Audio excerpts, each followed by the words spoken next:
அதனால பையனோட பையன் டாட்டுவே போடலாமான்னு கேட்டாரு. சாதாரண குஞ்சு இல்ல, மன்மத குஞ்சு, மல்லிகை குஞ்சு. ப்ரோ நீங்க எப்போ மலேசியா வருவீங்க?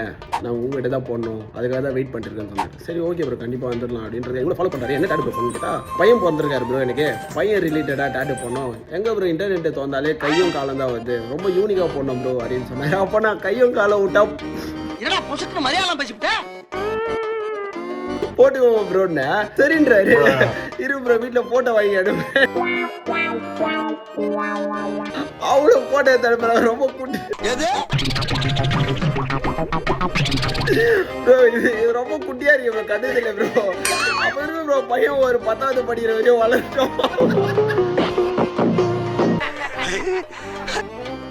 அதனால பையனோட பையன் டாட்டுவே போடலாமான்னு கேட்டாரு. சரி ப்ரோ ஓகே.